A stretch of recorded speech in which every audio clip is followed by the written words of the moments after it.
Isang malamig at matalas na ngiti ang gumuhit sa mga labi ni Mateo de la Cruz habang nakatanaw siya sa mga miyembro ng board na nakaupo sa paligid ng mahabang mahogany table. Ang katahimikan sa loob ng conference room ay halos mabibingi. Tanging ang mahinang ugong ng aircon ang maririnig. Wasakin natin sila. Ang tatlong salitang iyon ay binitawan niya ng may bigat at katiyakan. Walang bakas ng pag-aalinlangan sa kanyang boses. Ito ang hudyat. Ang simula ng pagbagsak ng isang imperyo. Ang simula ng kanyang matagal ng hinihintay na paghihiganti. Pagkatapos ng pulong, nagpaiwan si Mateo sa kanyang opisina. Ang penthouse office ng De La Cruz Holdings ay halos gawa sa salamin. Nagbibigay ng walang harang na tanawin ng buong Metro Manila. Ang mga ilaw ng syudad sa ibaba ay kumikinang na parang mga bituin na nahulog mula sa langit. Dito, sa tuktok ng mundo, dapat sana ay nararamdaman niya ang tagumpay. Dapat sana ay puno ng saya ang kanyang puso. Pero habang pinagmamasdan niya ang refleksyon ng kanyang sarili sa salamin, matikas sa kanyang mamahaling suit, may kumpiyansa sa tindig, hindi ang CEO na nagkakahalaga ng bilyon-bilyon ang kanyang nakikita. Sa kanyang isipan, bumabalik ang imahe ng isang payat na batang lalaki, isang batang may marungis na pisngi at mga matang puno ng pangarap, pero nilalamon ng kahihiyan. Ang multo ng kanyang kahapon ay may pangalan. Isabela Sarmiento. Napapikit si Mateo at bigla, ang tahimik at malamig na opisina ay napalitan ng ingay at init ng isang makitid at maputik na eskinita sa tondo. Nangahamoy ang hangin sa usok ng inihaw na isaw. Ramdam pa rin niya ang nakakapasong sikat ng araw sa kanyang balat habang buong pag-iingat niyang binabantayan ang kanyang maliit na kariton. Sa edad na 7, ito na ang kanyang mundo. Ang bawat piraso ng isaw na kanyang naibebenta ay katumbas ng kanin sa kanilang hapagkainan. Hanggang sa dumating sila, isang grupo ng mga batang mayayaman, nakabihis ng malilinis na damit, na tila napadpad lamang sa kanilang lugar para maghanap ng libangan. At sa gitna nila ay si Isabela. Ang kanyang buhok ay nakatali ng isang malaking pink na ribbon. Ang kanyang bestida ay tila hindi pa nadadapuan ng alikabok. Yak! Ano yan? Ang baho! Sigaw ng isa sa mga bata. Tinuturo ang kariton ni Teo. Nagtawanan sila, ngunit ang mga mata ni Isabela ang pinakamasakit. Puno ng pandidiri, puno ng pangmamaliit. Lumapit ito, tiningnan ang laman ng kanyang garapon ng barya at may ngisi sa labi na tumingin sa kanya. Pulubi, sabi nito sa isang boses na kasing talas ng bubog. Kahit anong gawin mo, mananatili kang mahirap. At sa isang iglap, itinulak nito ang kanyang maliit na kariton. Gumulong ang mga isaw sa putik. Kumalat ang mga barya mula sa nabasag na garapon na wala sa dumi. Ang tanging naririnig ni Teo ay ang malakas na halakhak ni Isabela at ng kanyang mga kaibigan habang sila ay tumatakbo palayo. Naiwan siyang mag-isa. Nakaluhod sa puthikan, nanginginig ang mga kamay habang pinipilit pulutin ang mga baryang natabunan na ng lupa. Hindi niya namalayan ang mga luhang dumadaloy sa kanyang pisngi. Hindi iyon luha ng lungkot, iyon ay luha ng galit. Mula sa araw na yon, isinumpa niya sa kanyang sarili. Darating ang araw, luluhod din sa kanyang harapan si Isabela Sarmiento. Idinilat ni Mateo ang kanyang mga mata. Ang init ng galit mula sa nakaraan ay nagbigay sa kanya ng lakas sa kasalukuyan. Ang batang si Teo ay matagal nang patay. Si Mateo de la Cruz, ang kinatatakutang corporate shark, ang nabuhay mula sa kanyang abo. Sa sumunod na araw, bago siya pumasok sa opisina, dumaan muna siya sa isang tahimik na sementeryo sa labas ng syudad. Nilapitan niya ang isang simpleng puntod na may pangalang nakaukit. Benjamin Ben Reyes, ang kanyang lolo Ben. Si Lolo Ben ang kumupkop sa kanya matapos mamatay ang kanyang mga magulang. Siya ang nagturo sa kanya kung paano maging matatag, kung paano mangarap sa gitna ng kahirapan. Ang matanda ang kanyang naging gabay at inspirasyon. Dahan-dahan niyang pinunasan ang lapida gamit ang kanyang panyo at naglagay ng isang sariwang puting bulaklak dito. Malapit na po, Lolo, bulong niya sa hangin. Ang kanyang boses, na kanina'y puno ng tigas sa boardroom, ay naging malambot at puno ng respeto. Makukuha na natin ang hustisya na ipinagkait sa inyo. Pagbalik niya sa kanyang sasakyan, habang pinapaandar ang makina, tumunog ang kanyang cellphone. Isang tawag mula sa kanyang abogado. Sir?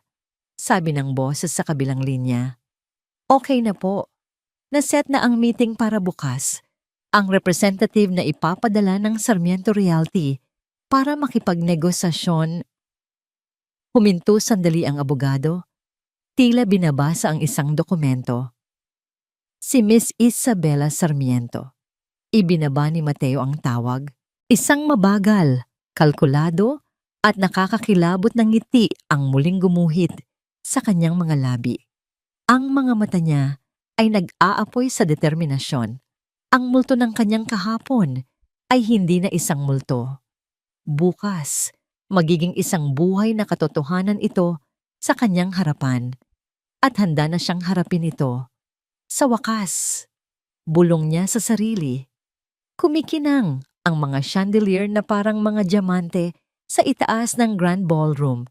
Ang mahinang tunog ng violin ay sumasabay sa bulungan at halakhakan ng mga panauhin na nakabihis ng kanilang pinakamamahaling kasuotan.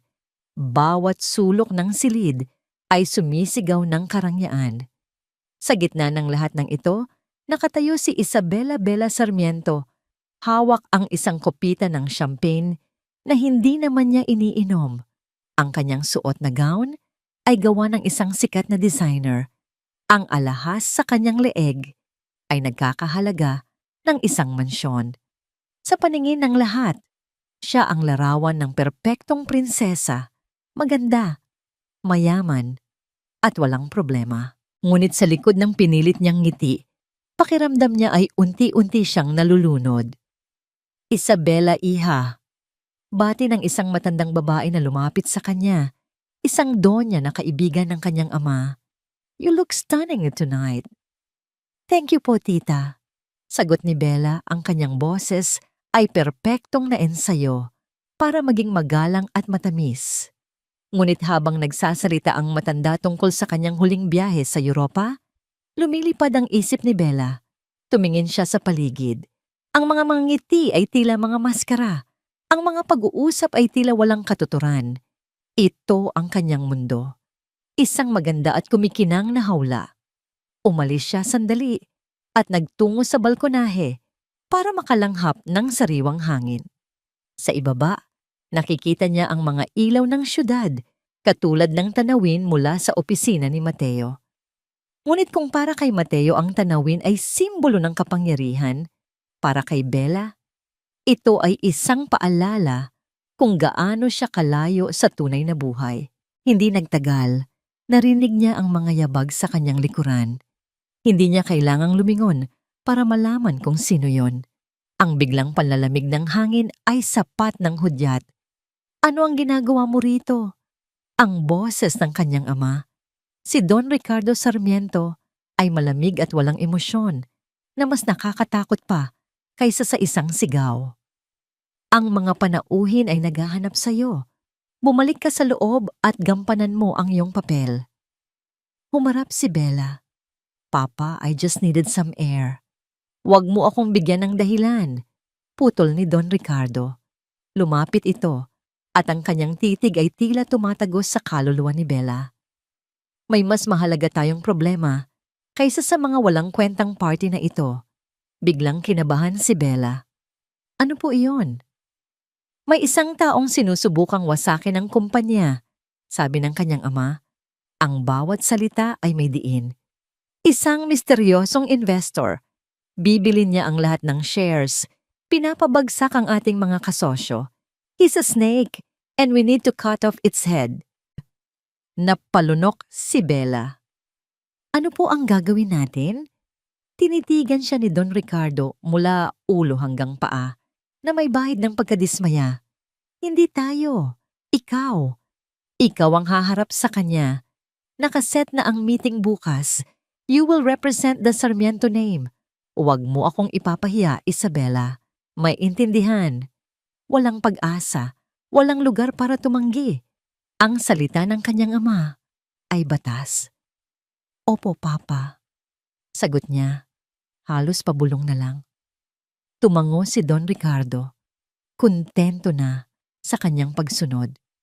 Tumalikod na ito at bumalik sa loob.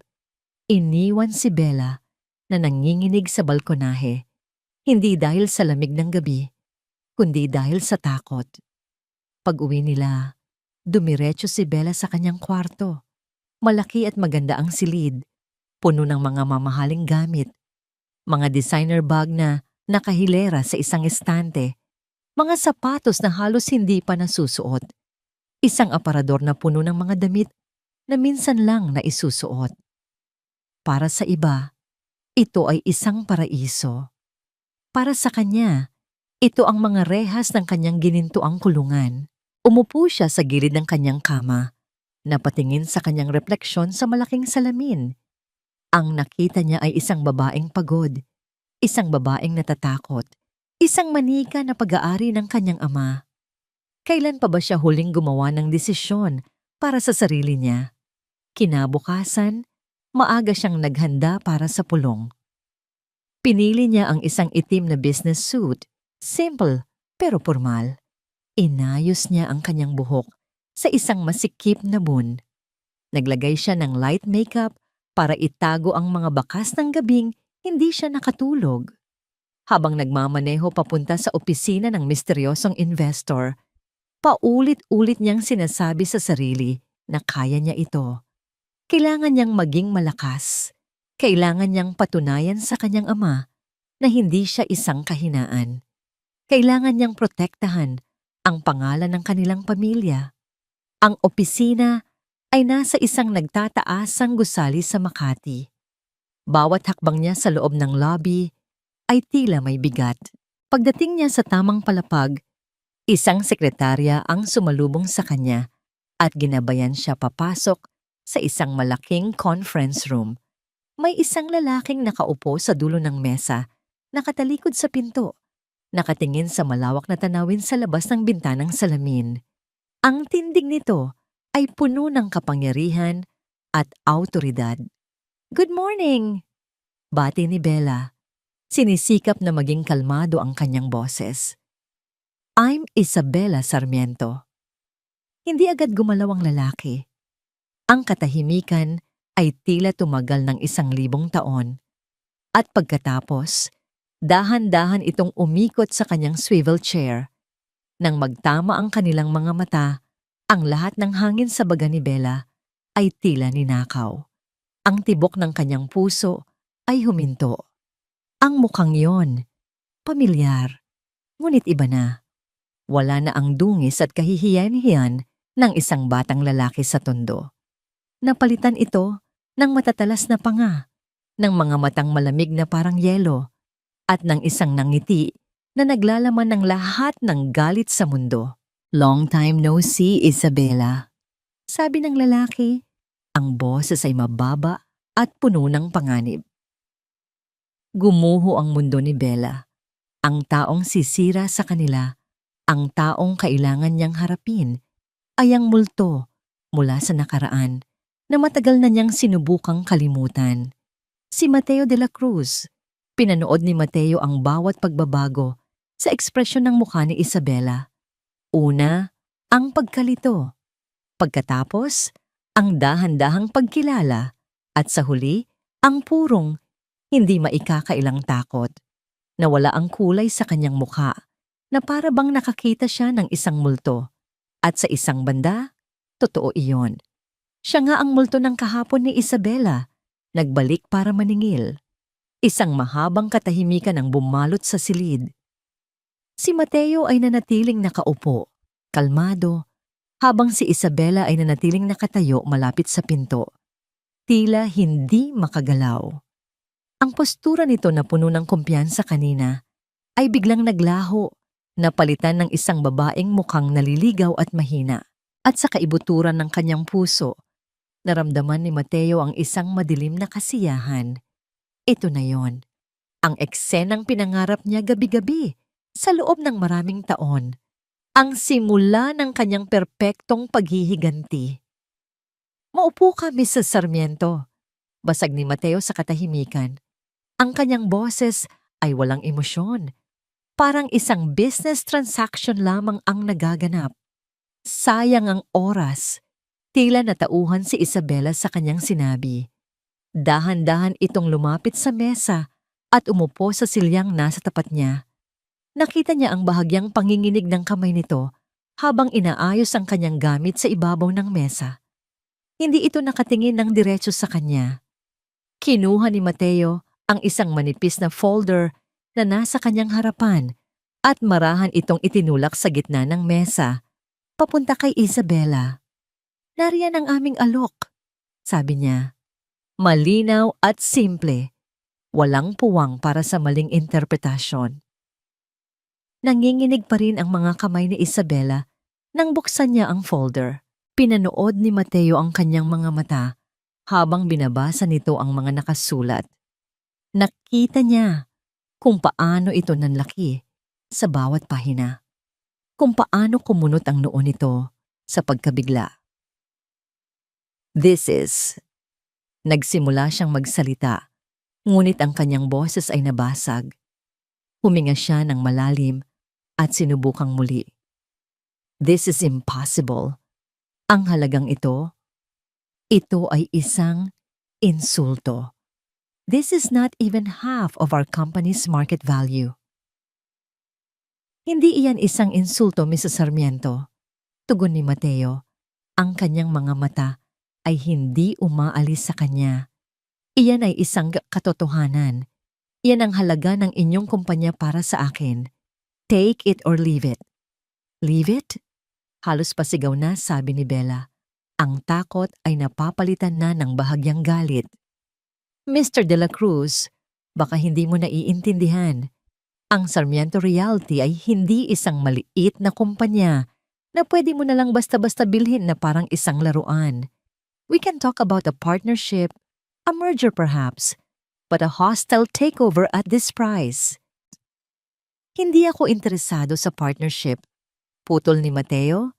Ang kanyang boses ay nanatiling malamig at matatag. "Hindi rin ako interesado sa isang merger. Ang gusto ko ay ang inyong kumpanya at ang lupa kung saan nakatayo ang inyong bahay. At kukunin ko yon, mayroon man o wala ang iyong pagsang-ayon." Ang bawat salita ay tumama kay Bella na parang isang sampal. Napayuko ito, tila nawalan ng lakas. Ang lahat ng tapang na sinubukan niyang buuin kanina ay gumuho na. "Bakit?" tanong niya. Ang kanyang boses ay mahina na ngayon, puno ng pagkalito at desperasyon. "Bakit mo ginagawa to? May nagawa ba kaming mali sa'yo? Ang pamilya ko?" Ito na ang tanong na pinakahihintay ni Mateo. Ito na ang pagkakataon para ipamukha sa kanya ang lahat. Para isumbat ang bawat tawa, bawat pangungutya, bawat butil ng bigas na nawala dahil sa kanyang kalupitan. Ngunit hindi niya yon ginawa. Sa halip, isang maliit at mapanuyang ngiti ang sumilay sa kanyang mga labi. Isang ngiti na hindi umabot sa kanyang mga mata. Hinayaan niyang manatili sa ere ang kanyang tanong. Hinayaan niyang lamunin siya ng kanyang sariling pag-iisip. Ang hindi pagsagot ay mas masakit pa kaysa sa anumang akusasyon. Tumayo si Mateo, hudyat na tapos na ang kanilang pag-uusap. "Mayroon kang 24 na oras para pag-isipan ng alok ko, Mrs. Sarmiento," sabi niya habang inaayos ang kanyang suit. "Pagkatapos niyan, ang alok ay mawawala na at sisimulan ko ng kausapin ang ibang mga board members ninyo ng paisa-isa. Sigurado akong mas magiging rasunable sila kaysa sayo. Nagsimula siyang maglakad papunta sa pinto.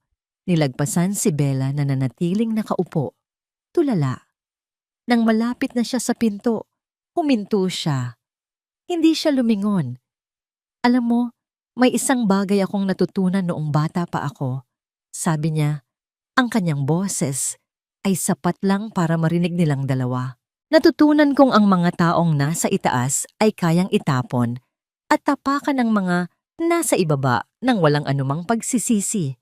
Dahan-dahan siyang lumingon at sa unang pagkakataon mula nang magsimula ang pulong, tinitigan niya si Bella ng may halong emosyon, isang madilim at kumukulong galit. Ngayon, tingnan natin kung ano ang pakiramdam kapag nabaliktad na ang mundo. Lumakad siya at nilagpasan ito. Ngunit bago niya hawakan ang doorknob, muli siyang huminto. Bumalik siya ng bahagya at yumuko. Ang kanyang mukha ay ilang pulgada na lang ang layo mula sa tainga ni Isabela.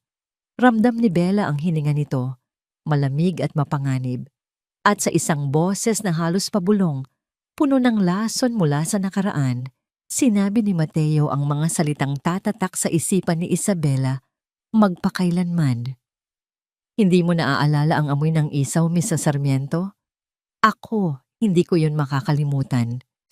Pagkatapos noon, tumayo siya ng tuwid at lumabas ng silid nang hindi na muling lumilingon. Isinasara ang pinto sa likuran niya. Iniwan niya si Isabela Sarmiento sa loob ng malamig na conference room, mag-isa, nanginginig, at binabagabag ng isang alaala na matagal na niyang ibinaon sa limot. Ang pinto ay nagsara na, at para kay Bella, tila isinara na rin ang pinto sa kanyang buong mundo. Hindi alam ni Bella kung gaano siya katagal na nakatulala sa loob ng conference room pagkaalis ni Mateo. Ang mga salita nito ay umalingaw-ngaw sa kanyang isipan na parang isang sirang plaka. Hindi mo naaalala ang amoy ng isaw, Miss Sarmiento? Isaw. Biglang bumalik ang isang malabong alaala, isang mainit na hapon, isang maputik na eskinita, ang tawa ng kanyang mga kaibigan, ang imahe ng isang maliit na kariton na tumumba. Napahawak siya sa kanyang bibig, at isang alon ng pagkahilo ang biglang dumaloy sa kanyang katawan. Naaalala niya, hindi lahat ng detalye, pero sapat na para maramdaman ang bigat ng kasalanan. Isa lamang yung laro ng bata para sa kanya noon, isang walang kwentang sandali na agad niyang kinalimutan. Pero para kay Mateo, iyon pala ang simula ng lahat. Nang makabalik siya sa sarili, dali-dali niyang inayos ang kanyang mga gamit at halos takbuhin ang pasilyo palabas ng gusali. Pakiramdam niya ay hindi siya makahinga. Kailangan niyang makaalis doon. Kailangan niyang lumayo sa mga matang yon na puno ng galit. Ang biyahe pa uwi ay isang bangungot. Hindi niya halos napansin ang daan. Pagdating niya sa mansyon, dumiretso siya sa opisina ng kanyang ama. Ang puso niya ay kumakabog ng malakas. Naabutan niya si Don Ricardo na nakaupo sa likod ng kanyang malaking mesa. Nagbabasa ng dyaryo habang humihigop ng kape.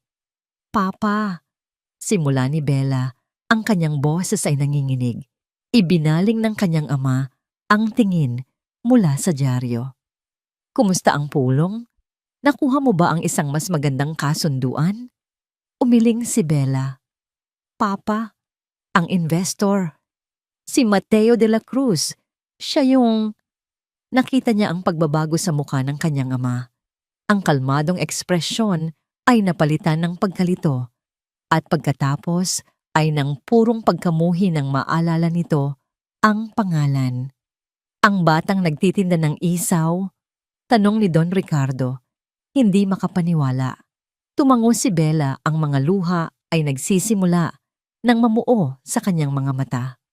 Papa, gusto niyang kunin ang lahat. Ang kumpanya, ang bahay, para sa halos wala. Sabi niya, paghihiganti raw ito. Isang malakas na kalabog ang umalingaw-ngaw sa silid. Hinampas ni Don Ricardo ang kanyang kamao sa mesa, napatayo. Ang kanyang muka ay namumula sa galit. Walang hiya. Paano nangyari to? Isang basura mula sa tondo? Ngayon ay sinusubukan tayong pabagsakin. Hindi ako makakapayag. Naglakad ito pabalik-balik sa opisina, parang isang leon na nakakulong sa hawla. Kasalanan mo ito, Isabela. Masyado kang malambot. Dapat ay dinurog mo siya. Dapat ay ipinakita mo sa kanya kung sino ang kinakalaban niya. Ang mga salita ng kanyang ama ay tumusok sa puso ni Bella na parang mga punyal. Hindi galit sa sitwasyon ang nakikita niya, kundi galit sa kanya.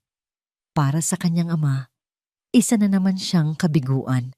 Umakyat siya sa kanyang kwarto.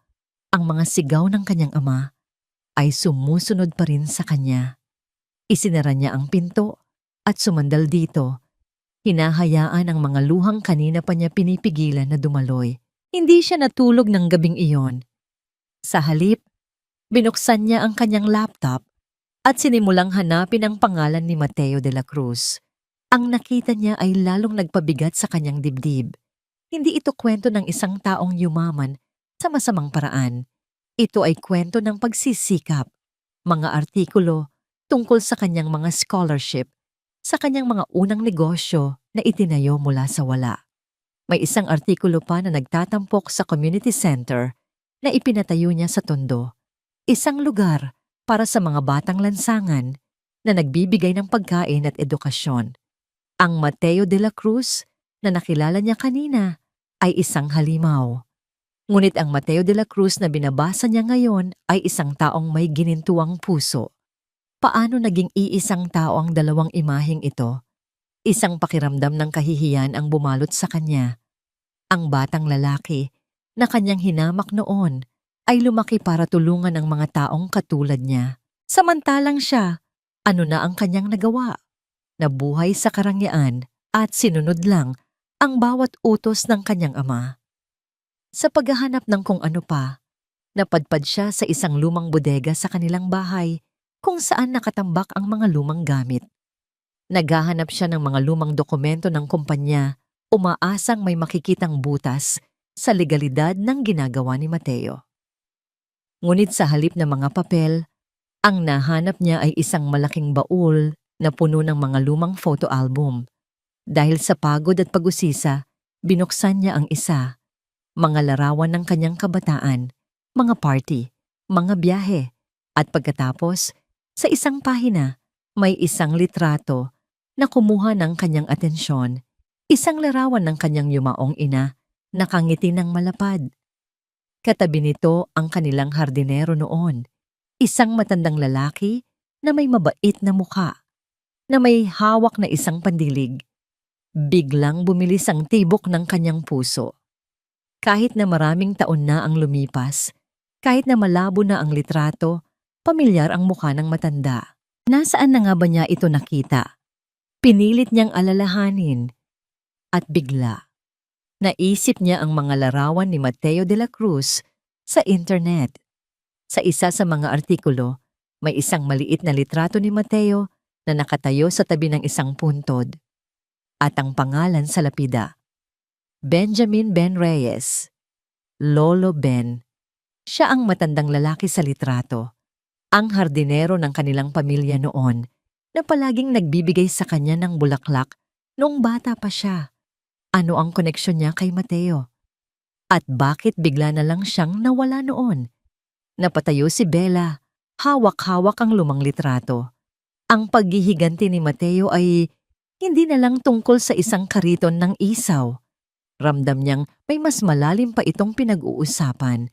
Isang sikreto na nakatago sa nakaraan ng kanyang sariling pamilya.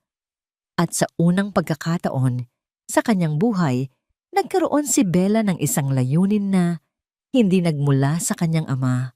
Kailangan niyang malaman ang totoo. Ang mga sumunod na araw ay abala para kay Mateo. Sunod-sunod ang mga pulong kasama ang kanyang mga abogado at financial analysts. Ang bawat hakbang sa kanyang plano para pabagsakin ang Sarmiento Realty ay maingat na isinasagawa. Sa papel, lahat ay perpekto. Ang kanyang paghihiganti ay nasa abot kamay na. Ngunit may isang bagay na gumugulo sa kanyang isipan. Isang bagay na pilit niyang iwinawaksi pero patuloy na bumabalik. Ang mukha ni Isabela sa conference room. Inaasahan niyang makikita ang aroganting prinsesa mula sa kanyang alaala. Isang babaeng palaban, mapagmataas, at kayang gamitin ang kapangyarihan ng kanyang pangalan. Inaasahan niya ang isang laban, pero hindi yon ang nakita niya. Ang nakita niya ay takot, pagkalito, at sa isang saglit, bago niya ito tinabunan ng galit, nakita niya ang isang bagay na mas malalim pa. Isang bakas ng kalungkutan sa mga mata nito. Isang kalungkutan na tila pamilyar. "Sir?" Nag-angat ng tingin si Mateo. Nasa gitna pala siya ng isang pulong at lahat ng kanyang mga tauhan ay nakatingin sa kanya. Naghihintay ng kanyang desisyon. "Ulitin mo ang huling sinabi mo." Utos niya. Sinisikap ibalik ang kanyang focus. Mabilis siyang nakabawi. Nagbigay siya ng mga malinaw na utos, gumawa ng mga matatalas na desisyon.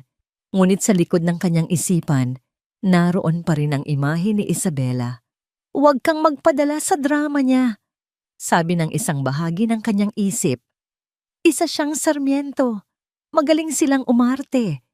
Pero may isa pang boses, isang mas mahinang boses, na nagtatanong kung totoo nga ba ang kanyang nakita. Nang gabing iyon, sa halip na umuwi, nagkulong siya sa kanyang opisina. Hindi niya magawang magtrabaho.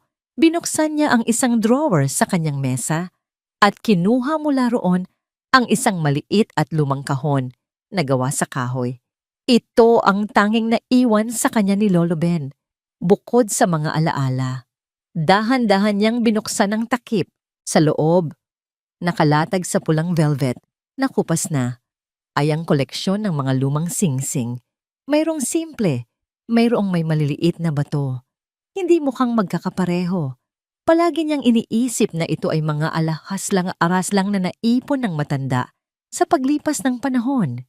Ipinagbili niya ang ilan sa mga ito noon para makapagsimula at ang halaga ay nakatulong sa kanya ng malaki. Ngunit palaging may isang bagay na pumipigil sa kanya na ipagbili ang lahat. Naalala niya ang huling habilin ni Lolo Ben bago ito pumanaw. "Teo, apo," sabi ng matanda. Ang kanyang boses ay mahina na. "Itong mga singsing, hindi lang ito basta palamuti. Susi ang mga ito. Susi sa hustisya." Noon, inakala ni Mateo na ang ibig sabihin ng matanda ay ang halaga ng mga ito ang magiging susi din niya para makaahon sa kahirapan at makamit ang hustisya. Pero ngayon, hindi na siya sigurado. Kinuha niya ang mga natitirang singsing at inilapag sa kanyang mesa. Pinagmamasdan ng mga ito sa ilalim ng maliwanag na ilaw ng kanyang desk lamp. Isa-isa niyang sinuri ang mga ito. Hinahanap ang kahit anong kakaiba. Pagkatapos ng halos 1 oras, wala siyang makita. Mga ordinaryong lumang singsing lamang. Napabuntong hininga siya. Baka nga guni-guni niya lang ang lahat. Baka ang pagtatagpo nila ni Isabela ay nagbibigay lang ng ibang kahulugan sa mga bagay-bagay. Akmang ibabalik na niya ang mga singsing sa kahon ng may isang bagay na kuminang. Isa sa mga singsing, ang pinakasimple sa lahat, isang plain na silver band na walang anumang bato, ay tila may gasgas sa loob ng bilog nito. Kinuha niya ang isang magnifying glass mula sa kanyang drawer, isang bagay na ginagamit niya para suriin ang mga blueprints. Itinapat niya ito sa singsing at doon nakita niya ito. Hindi iyon gasgas, iyon ay mga maliliit, halos hindi mababasa na numero at letra na inukit ng Pino. And then the digits at 35 is also 47. 121 na digya imos sa 34.8 inapaw po ng tuwid si Mateo. Hindi ito pangalan ng brand. Hindi ito isang mensahe. Ito ay isang set ng coordinates. Mabilis niyang binuksan ang kanyang laptop at inilagay ang mga numero sa isang online map. Nag-load ang pahina.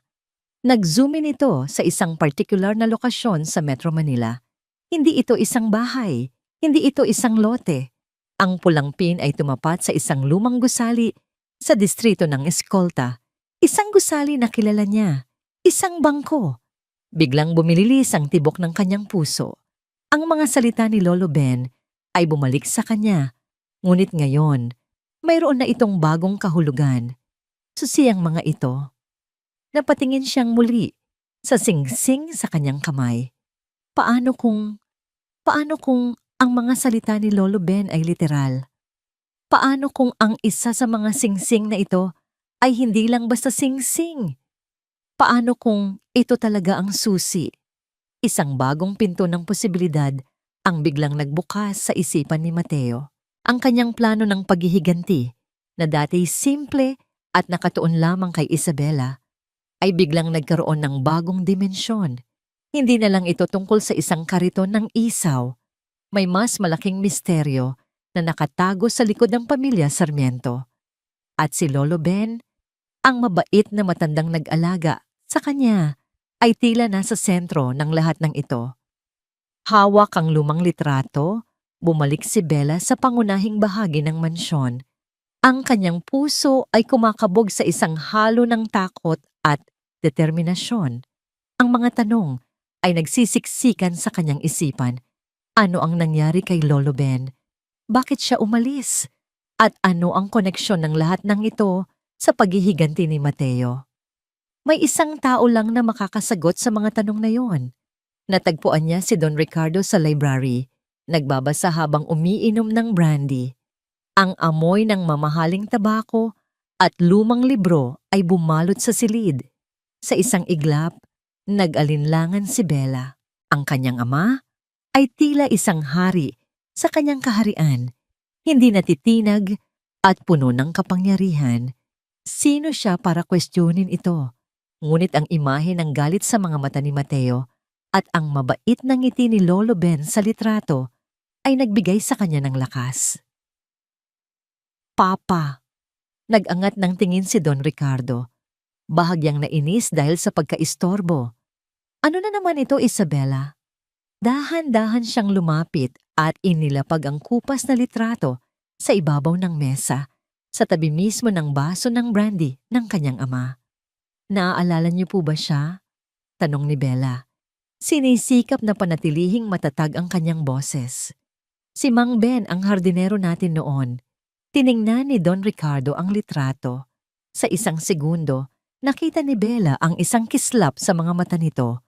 Isang kislap ng pagkilala na mabilis na napalitan ng isang malamig na pader. Kinuha nito ang litrato at tiningnan ito ng mas malapitan. Isang hamak na hardinero. Bakit ko siya aalalahanin? Sabi nito. Ang boses ay walang anumang emosyon dahil siya po ang Lolo Ben ni Mateo de la Cruz. Diretsong sabi ni Bella. Ang pagmensyonado ng pangalan ni Mateo ay nagdulot ng reaksyon. Nakita ni Bella ang pag-igting ng panga ng kanyang ama. At ano ngayon? Sagot ni Don Ricardo. Ang kanyang boses ay may bahid na ng pagbabanta. Anong kinalaman ng matandang iyon sa problemang dala ng kanyang apo? Iyon po ang gusto kong malaman. Bakit po siya biglang umalis? Wala man lang akong maalalang paalam. Biglang tumayo si Don Ricardo. Ang kanyang galit ay halos nararamdaman sa hangin. Kinuha niya ang litrato at sa isang mabilis na kilos, pinunit niya ito sa gitna, sa dalawa, sa 4 na piraso, hanggang sa maging maliliit na konfeti na lang ito. Tapos na ang usapang ito, sigaw niya. Huwag kang mag-aksaya ng oras sa mga walang kwentang bagay mula sa nakaraan. Ang dapat mong isipin ay kung paano natin ililigtas ang kumpanyang ito mula sa demonyong iyon. Huwag mo akong bibiguin ulit, Isabela. Tumalikod ito at iniwan si Bella na nakatayo sa gitna ng silid na papalibutan ng mga piraso ng kanilang nakaraan. Ang marahas na reaksyon nun ng kanyang ama ay hindi nakapagpatakot sa kanya. Sa halip, kinumpirma nito ang kanyang hinala. May itinatago si Don Ricardo, isang malaking sikreto. Kinabukasan habang wala ang kanyang ama, nilapitan ni Bella ang kanilang pinakamatandang kasambahay, si Aling Nena. Si Aling Nena ay nasa pamilya na nila mula pa noong bata pa siya. Siya ang nag-alaga sa kanya nang mamatay ang kanyang ina. Nakita niya ito sa kusina, nagpupunas ng mga plato. Aling Nena, simula ni Bella, ang kanyang boses ay mahina. Lumingon ang matanda at isang malungkot na ngiti ang sumilay sa kanyang mga labi. Bella, iha, may kailangan ka ba? May gusto po sana akong itanong. Tungkol po kay Mang Ben, ang hardinero.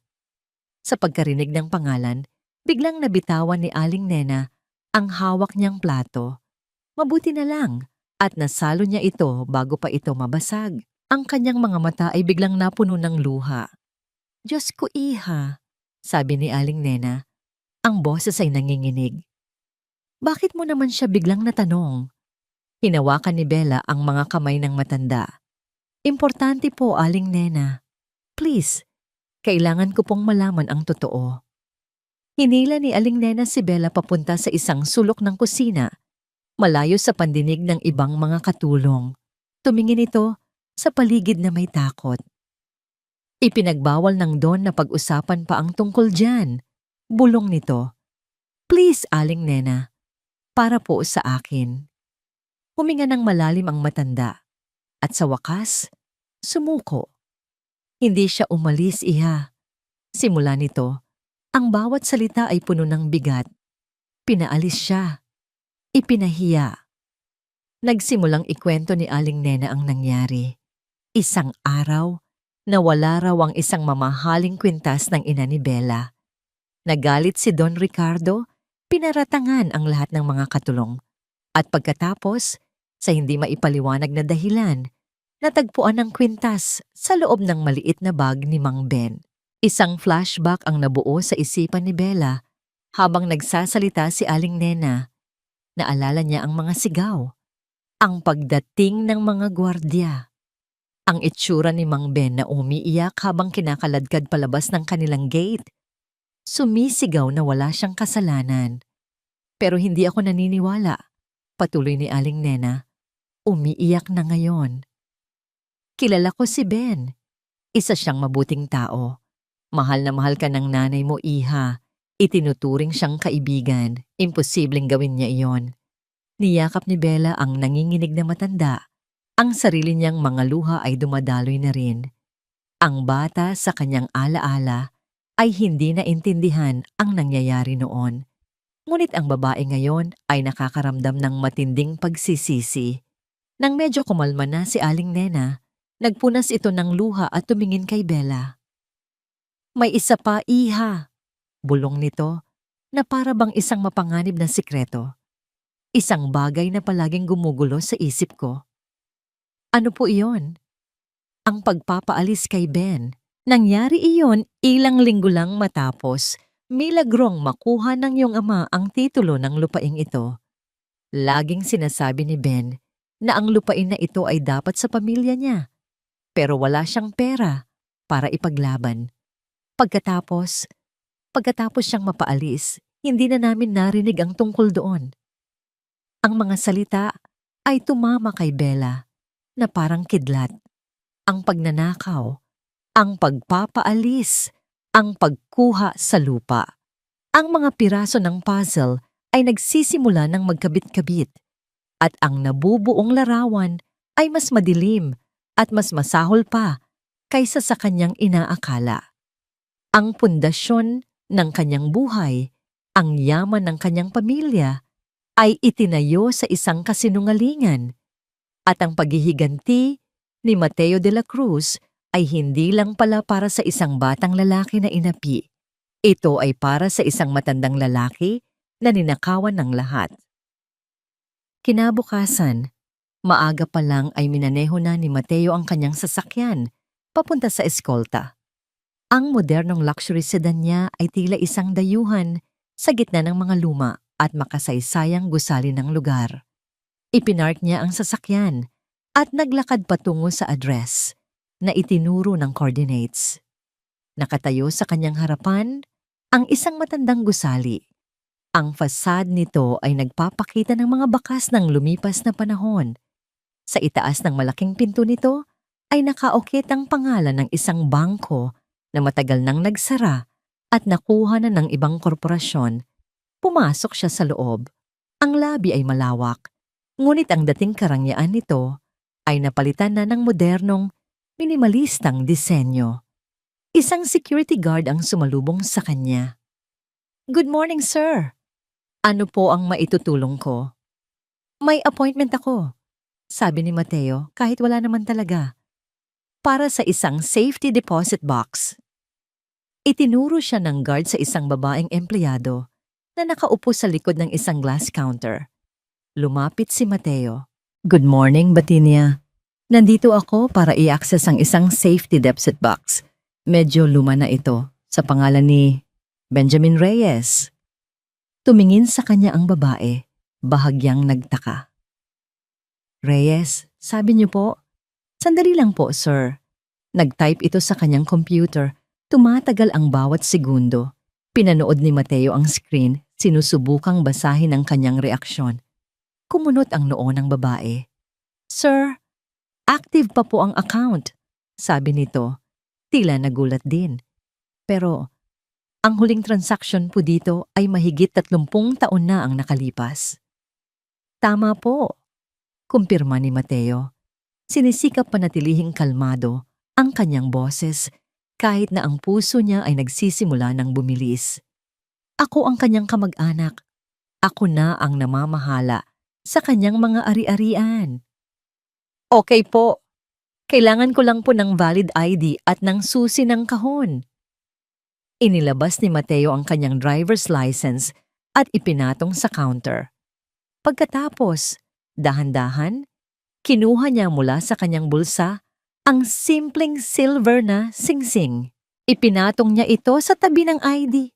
Nanlaki ang mga mata ng babae. "Isang singsing nga po?" "Ito ang susi," sabi ni Mateo nang may katiyakan. Tila nag-alinlangan ang babae. Ngunit merong awtoridad sa boses ni Mateo na nag-udyok sa kanyang sundin ito.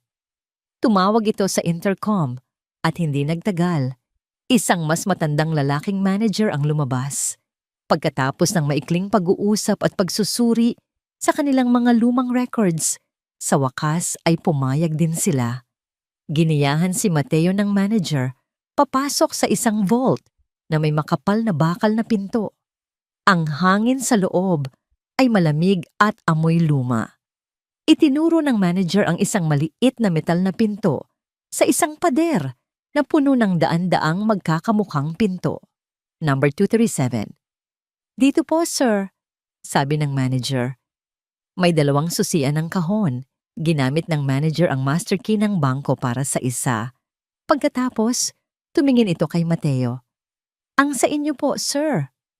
Huminga ng malalim si Mateo. Kinuha niya ang singsing. Sa likod nito may isang maliit at halos hindi mapansing na kausling bahagi. Ipinasok niya ito sa pangalawang susian. Sakto, marahan niyang inikot ito. Isang mahinang click ang umaling-awngaw sa tahimik na vault. Nagbukas ang pinto. Iniwan siya ng manager para bigyan ng privacy.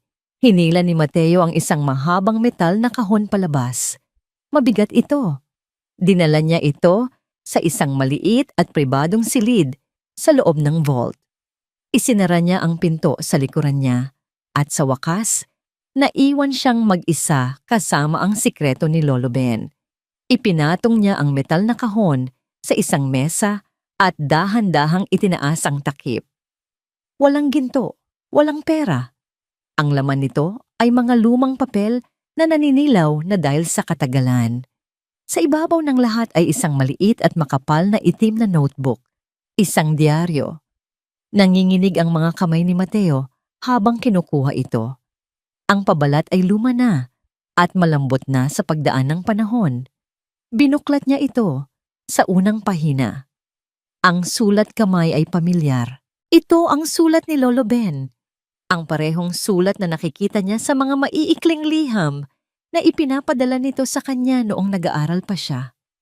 Ang unang entry ay may petsa mahigit 30 taon na ang nakalipas. Nagsimula siyang magbasa. Ang mga salita ay tila bumubuhay sa nakaraan. Ikinuwento ni Lolo Ben ang kanyang buhay bilang hardinero sa mansyon ng mga Sarmiento. Isinulat niya ang tungkol sa kabaitan ng asawa ni Don Ricardo, si Senyora Amalia, ang ina ni Isabela, isang babaeng malungkot, ngunit may ginintuang puso. Sila ay naging malapit na magkaibigan, pinag-uusapan ang tungkol sa mga halaman at sa buhay. Habang nagpapatuloy siya sa pagbabasa, unti-unting dumidilim ang tono ng dayaryo. Ikinuwento ni Lolo Ben ang tungkol sa kasakiman ni Don Ricardo. Isinulat niya kung paano nalaman ni Don Ricardo na ang lupain kung saan nakatayo ang kanilang bahay at ang mga katabing lote ay pagmamay-ari pala ng pamilya ni Lolo Ben.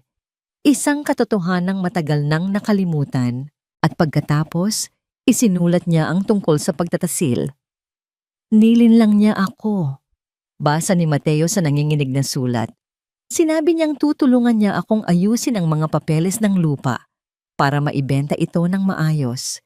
Pinapirma niya ako sa maraming dokumento. Ako, na isang mangmang na hardinero, ay nagtiwala.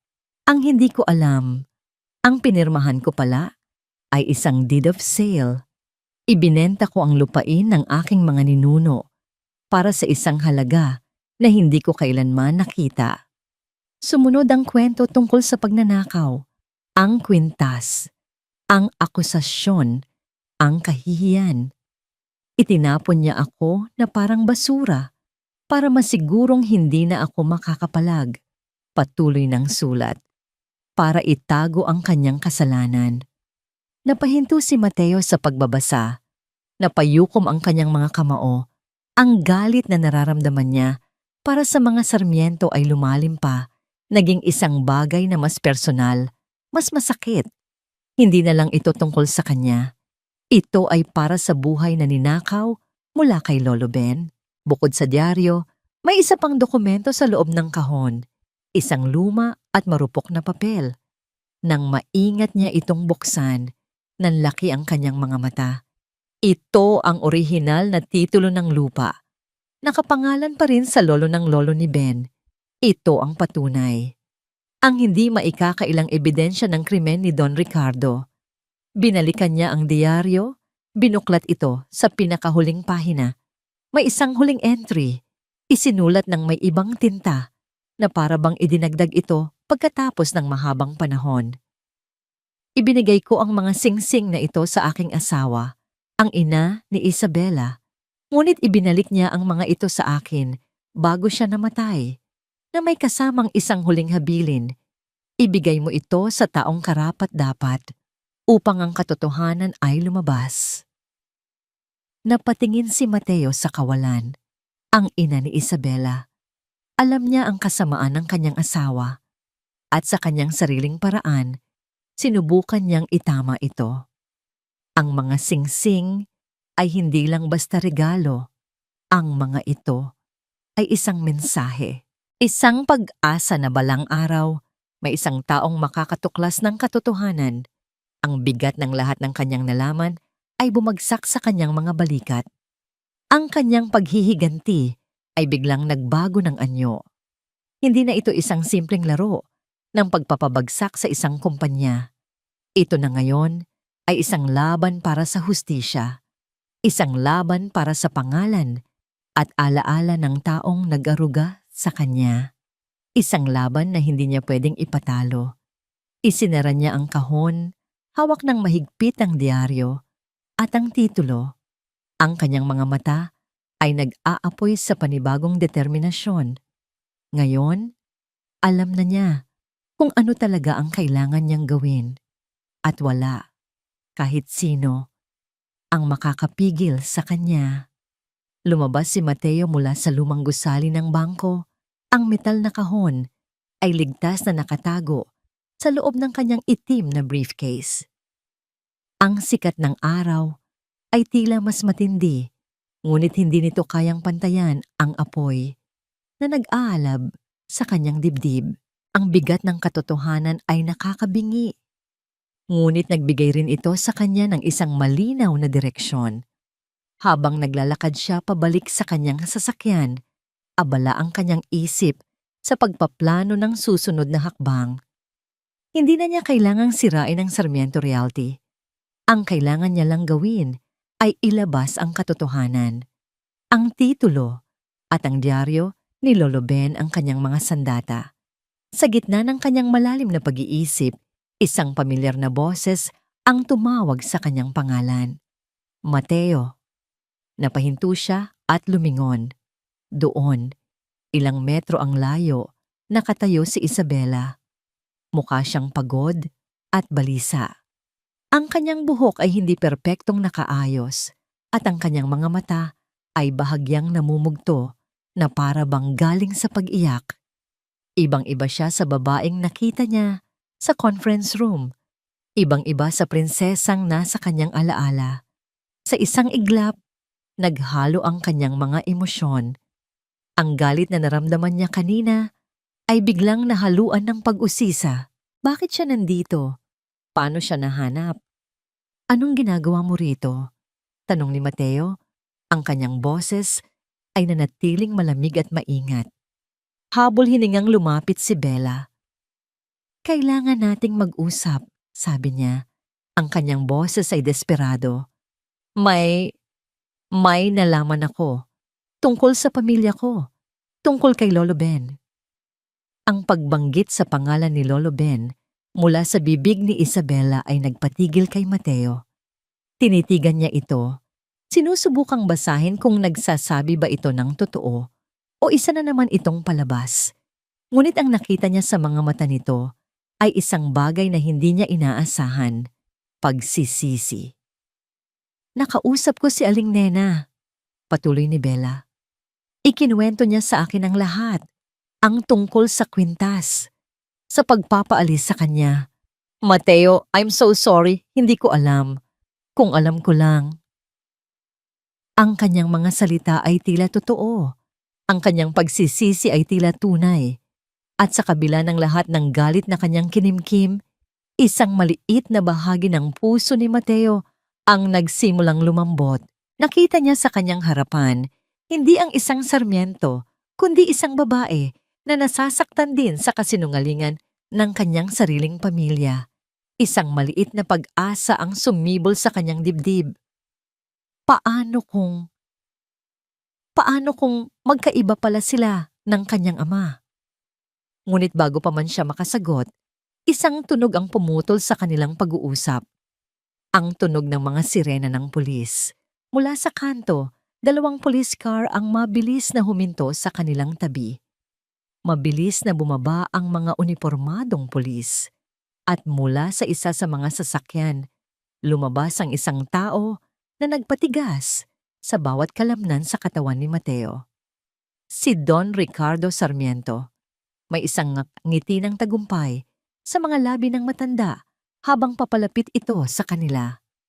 Ang kanyang mga mata ay nakatuon kay Mateo. Ayan pala ang magnanakaw, sabi ni Don Ricardo sa isang malakas na boses. Sapat na para marinig ng lahat. Hulihin niyo siya. Ano ang ibig sabihin nito? Gulat na tanong ni Mateo. Ang kanyang mga mata ay lumilipat mula kay Don Ricardo patungo kay Bella. Mr. De La Cruz, sabi ng isang pulis na lumapit sa kanya. Inaaresto ka namin sa salang industrial espionage at attempted corporate sabotage. Ano? Hindi makapaniwalang sabi ni Mateo. Wala akong ginagawang masama. Talaga ba? Sabi ni Don Ricardo, may inilabas na isang folder mula sa kamay ng kanyang assistant. Ibinigay niya ito kay Bella. Tingnan mo ito, Isabela. Tingnan mo kung gaano kakatanga. Ang mga email na ito. Dito, ipinagmamalaki niya sa kanyang mga kasosyo kung paano kanya niloloko, kung paano kanya ginagamit para makuha ang impormasyon ng kumpanya natin. Nanginginig na kinuha ni Bella ang folder. Binuksan niya ito at nakita ang mga printout ng mga email. Mga email na mukhang galing kay Mateo, puno ng mga mapanirang salita tungkol sa kanya. Hindi totoo yan, sigaw ni Mateo. Ang kanyang isip ay gulong-gulo. Isa itong bitag. Isang perpektong bitag. Naramdaman niya ang malamig na metal ng posas sa kanyang mga pulso. Habang kinakabitan siya nito, ang kanyang mga mata ay nakatuon lamang kay Bella. Hinintay niya itong magsalita. Hinintay niya itong ipagtanggol siya. Hinintay niya itong sabihin na hindi siya naniniwala sa kanyang ama. Ngunit si Bella ay nanatiling tahimik, nakatingin sa mga pekeng email. Ang kanyang mukha ay nagpapakita ng matinding sakit at pagkadurog. Ang pag-asa na naramdaman ni Mateo kanina ay gumuho. Napalitan ng isang mapait na katotohanan. Nilapitan ng pulis ang kanyang briefcase. Ano ito? Ebidensya, sabi ni Don Ricardo. Mga dokumento ng aming kumpanya na kanyang ninakaw. Hindi! Sigaw ni Mateo. Nandyan ang katotohanan, ang titulo ng lupa, ang diaryo. Pero walang nakinig. Habang hinihila siya ng mga pulis papasok sa patrol car, ang huling nakita niya ay ang mukha ni Isabela. Puno ng luha, puno ng sakit, at puno ng isang bagay na sumira sa puso ni Mateo ng tuluan, pagkakanulo. Ipinasok siya sa loob ng sasakyan.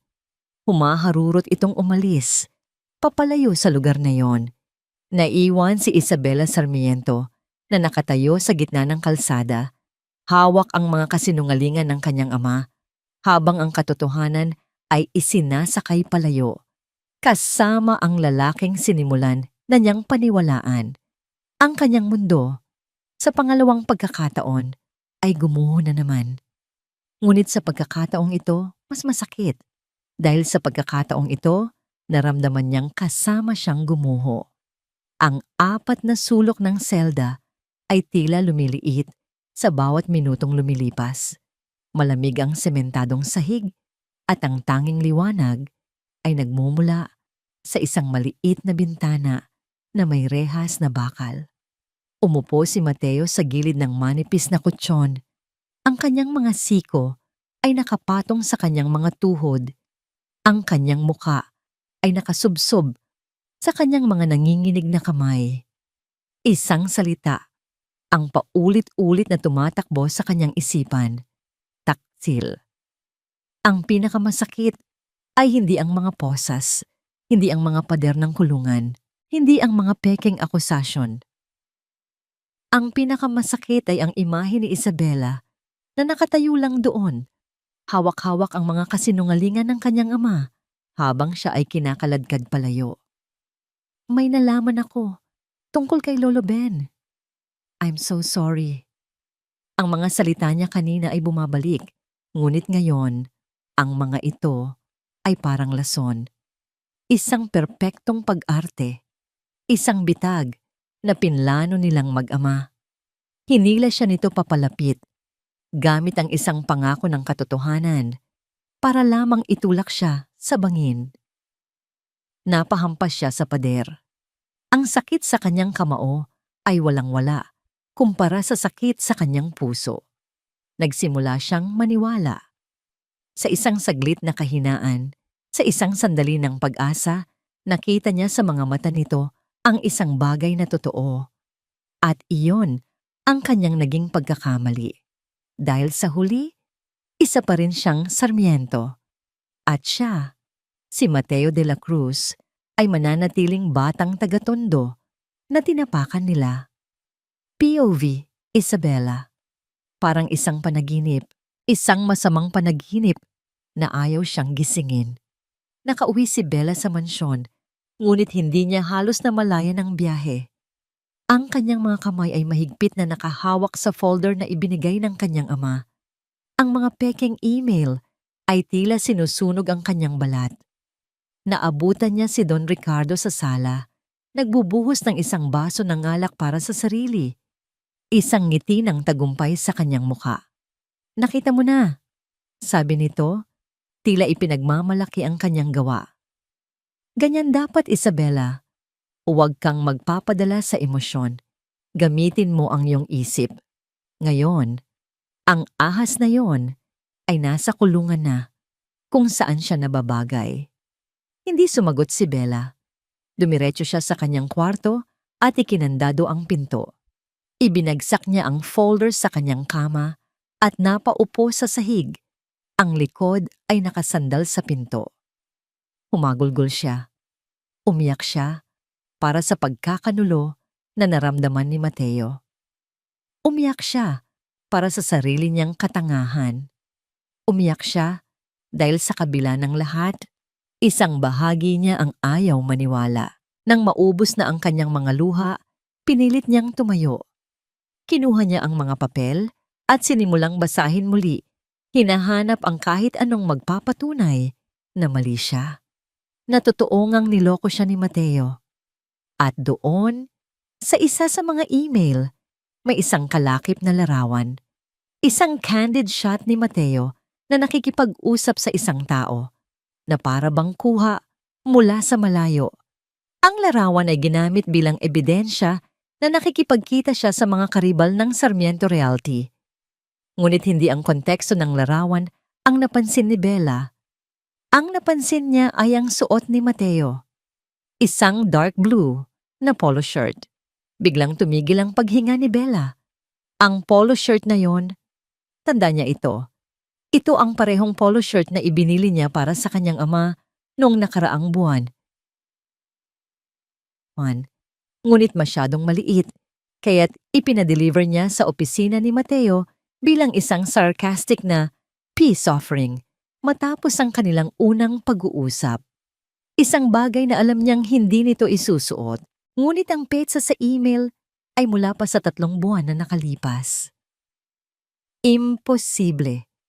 Isang malamig na agos ng katotohanan ang bumalot sa kanya. Maliit na detalye, ngunit ito ang nagbukas sa lahat. Ang ebidensya ng kanyang ama ay kasinungalingan, isang gawa-gawa. Nang gabing iyon, hindi siya natulog. Hinintay niyang tumahimik ang buong bahay. Hinintay niyang marinig ang huling pag-click ng ilaw mula sa ilalim ng pinto ng opisina ng kanyang ama. Hinintay niya ang tunog ng mga yabag nito paakyat sa sarili nitong kwarto. Nang sigurado na siyang mahimbing na ang tulog ng lahat, dahan-dahan siyang lumabas ng kanyang silid. Ang bawat pag-creak ng sahig ay parang isang sigaw sa katahimikan. Ang puso niya ay dumadagundong sa kanyang dibdib. Nakarating siya sa library, sa opisina ng kanyang ama. Nakakandado? Ngunit alam niya kung saan itinatago ng kanyang ama ang duplicate na susi sa ilalim ng isang maluwag na floorboard, sa ilalim ng carpet. Nanginginig ang kanyang mga kamay habang binubuksan ang pinto. Pumasok siya sa dilim, ginagamit lamang ang ilaw mula sa kanyang cellphone. Saan? Saan niya itatago ang katotohanan? Ang kanyang mga mata ay napunta sa isang malaking aparador na gawa sa kahoy sa isang sulok. At sa loob nito, isang maliit na drawer na may sarili nitong kandado. Isang drawer na hindi niya kailanman nakitang binuksan ng kanyang ama. Naghahanap siya sa mesa, sa ilalim ng mga papel, sa loob ng mga libro, at doon, sa ilalim ng isang paperweight, isang maliit na silver na susi. Huminga siya ng malalim at ipinasok ang susi sa kandado. Umikot ito.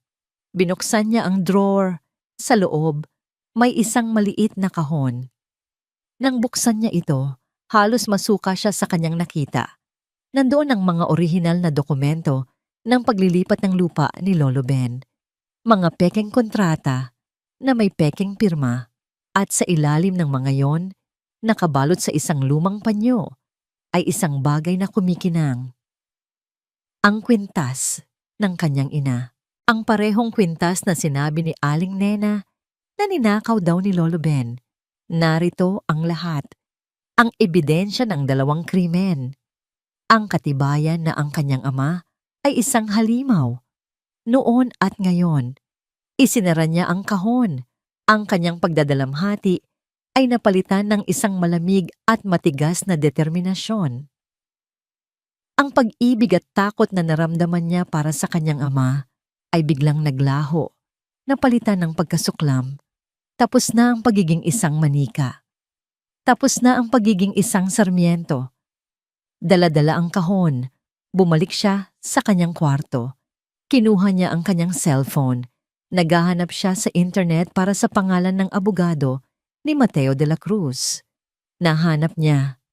Ang kanyang mga daliri ay nanginginig habang nagda-dial siya, ngunit ang kanyang puso ay desidido na. Sinagot ito sa kabilang linya. Huminga siya ng malalim. Pinipigilan ang huling hibla ng takot. "Hello," sabi niya. Ang kanyang boses ay malinaw at matatag. Walang bakas ng pag-aalinlangan. "Nagsasalita ba ako sa abogado ni Mr. Mateo de la Cruz?" May kumpirmasyon mula sa kabilang linya. "Ang pangalan ko ay Isabela Sarmiento." Pagpapatuloy niya. "Mayroon akong lahat ng kailangan ninyo. Oras na para malaman ng lahat ang totoo." Ang sumunod na linggo ay parang isang bagyo. Naging laman ng bawat balita sa telebisyon at pahayagan ang iskandalo ng pamilya Sarmiento. Ang mga ebidensyang ibinigay ni Isabela, ang diaryo ni Lolo Ben, ang orihinal na titulo ng lupa, ang kwintas ng kanyang ina, at ang mga tunay na dokumento mula sa opisina ni Don Ricardo ay naging isang bomba na sumira sa pundasyon ng kanilang imperyo. Sa isang maikling montage ng mga pangyayari, nakita ang pagbagsak, ang mga press conference kung saan ang abogado ni Mateo ang nagsasalita, ang mga mamamahayag na nagkakagulo sa labas ng mansyon ng mga Sarmiento. Ang mukha ni Don Ricardo hindi na puno ng arogansya, kundi ng pagkagulat at pagkatalo habang isinasakay siya sa isang police car. At sa huli, ang pagbukas ng pinto ng kulungan, lumabas si Mateo de la Cruz, hindi bilang isang akusado, kundi bilang isang taong nahanap ang hustisya.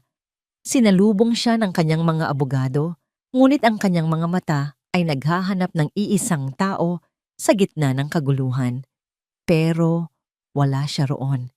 Lumipas ang ilang buwan. Ang ingay ng media ay unti-unting humupa. Ang pangalan ng Sarmiento ay unti-unting nabura sa mundo ng negosyo. Ang kaso laban kay Don Ricardo ay umuusad at lahat ay nagsasabing sigurado na ang kanyang pagkakakulong. Sa buong panahong iyon, hindi nagkita o nag-usap sina Mateo at Bella. Isang hapon, nagmaneho si Mateo papunta sa isang pamilyar na lugar, ang dating kinatatayuan ng mansyon ng mga Sarmiento. Ngayon, isa na lamang itong malawak at bakanteng lote. Ang malaking bahay ay giniba na, isang simbolo ng pagwawakas ng isang panahon. Habang nakatayo siya roon, pinagmamasdan ng lupa kung saan minsan siyang pinangarap na maghiganti. Isang boses ang pumutol sa katahimikan. "Naisip ko na dito kita mahahanap." Lumingon si Mateo. Doon, nakatayo si Bella. Simple lang ang kanyang suot. Isang puting bestida at sandals. Wala na ang mga alahas, ang mamahaling damit. Ang nakatayo sa kanyang harapan ay si Isabela lang. Isang mahabang katahimikan ang namagitan sa kanila. Hindi ito ang katahimikan ng galit o tensyon, kundi isang katahimikan ng pag-aalinlangan. Hindi nila alam kung paano magsisimula.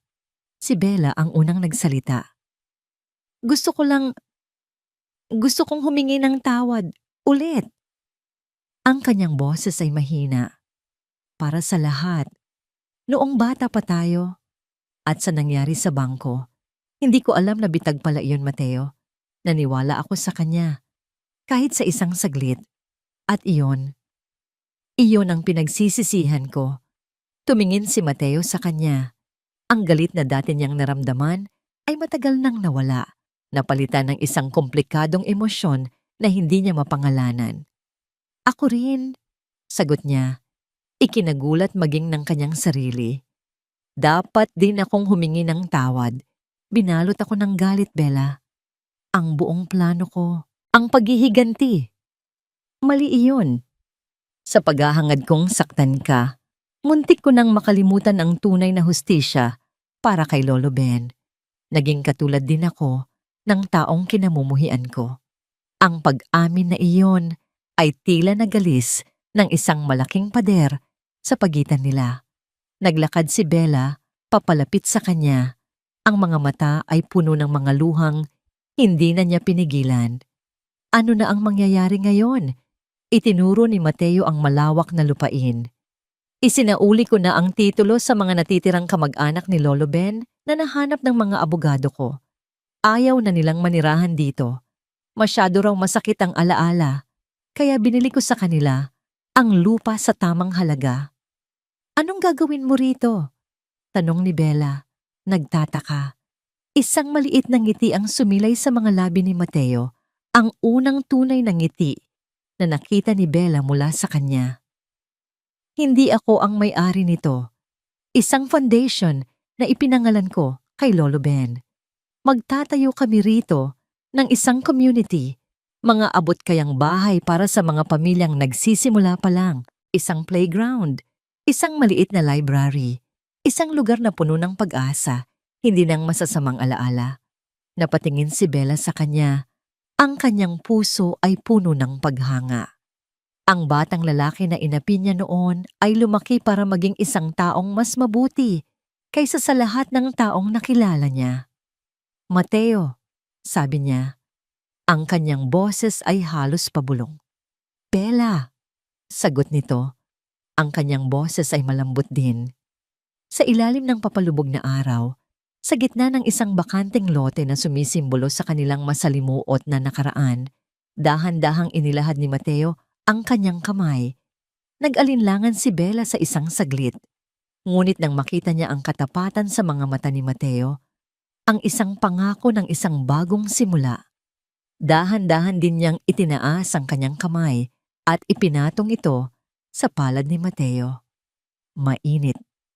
Magkahawak ang kanilang mga kamay. Sabay silang tumingin sa papalubog na araw. Ang kulay kahel na liwanag ay tila naguhugas sa lahat ng sakit at dilim ng nakaraan. Tapos na ang paghihiganti, Bella, sabi ni Mateo. Naramdaman ni Bella ang paghigpit ng hawak nito sa kanyang kamay. Tumingin siya rito at sa unang pagkakataon, isang tunay at payapang ngiti ang gumuhit sa kanyang mga labi. Ang bigat na matagal na niyang pasan-pasan ay sa wakas ay nawala. Ngayon, sagot niya, simula na ng lahat. Nagpatuloy sila sa paglalakad. Walang partikular na destinasyon. Tanging ang presensya ng isa't isa ang mahalaga. Bawat hakbang ay tila isang pag-alis sa mapait na nakaraan at isang pagpasok sa isang hinaharap na sila mismo ang susulat. Huminto si Mateo at humarap sa kanya. Ang mga huling sinag ng araw ay nagbigay ng ginintuang kulay sa kanyang mukha. Pinapalambot ang matatalas na linya na dati puno ng galit. Ngayon, ang nakikita na lang ni Bella ay kapayapaan. Bella, sabi niya. Ang kanyang boses ay seryoso, ngunit puno ng lambing. Alam kong mahirap ang daan na tatahakin natin. Maraming sugat na kailangan pang hilumin. Tumango si Bella. Alam ko. Pero gusto kong malaman mo, pagpapatuloy ni Mateo, na sa pagkakataong ito, hindi mo na kailangang maglakad ng mag-isa. Itinaas niya ang kanyang malayang kamay at marahang hinaplos ang pisngi ni Bella. Sa pagdampi ng kanyang balat, isang kuryente ang dumaloy sa kanilang dalawa. Hindi na ito ang kuryente ng tensyon o galit, kundi ng isang bagay na bago, isang bagay na maselan at puno ng pag-asa. Hindi nila kailangang sabihin ang mga salitang, mahal kita. Hindi pa sa ngayon. Ang kanilang mga puso ay masyado pang sariwa mula sa mga sugat. Ngunit sa sandaling iyon, sa pagitan ng kanilang mga titig, sa init ng kanilang magkahawak na mga kamay, at sa pangako ng isang bagong komunidad na itatayo mula sa abo ng paghihiganti, naramdaman nila ito. Ang pag-ibig ay hindi laging isang nagbabagang apoy. Minsan, ito ay isang tahimik na pag-unawa, isang pagpapatawad na hindi kailangang isigaw.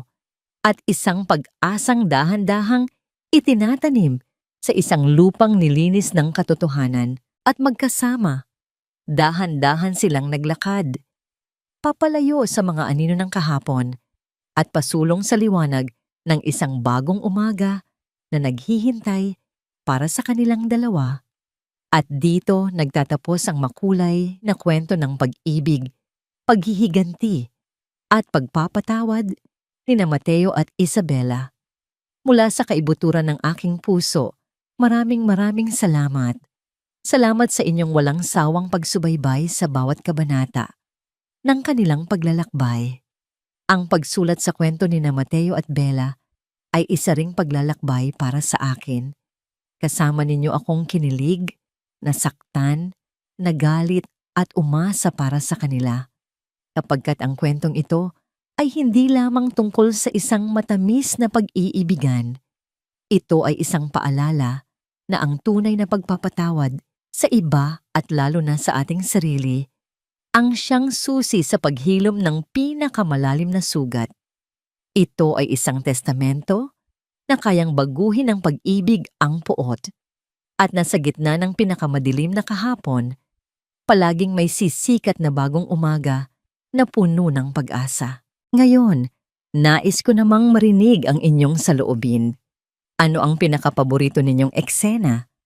Anong aral ang tumatak sa inyong puso? Huwag po kayong mag-atubling ibahagi ang inyong mga komento sa ibaba. Ang bawat isa ay mahalaga at nagbibigay inspirasyon sa akin.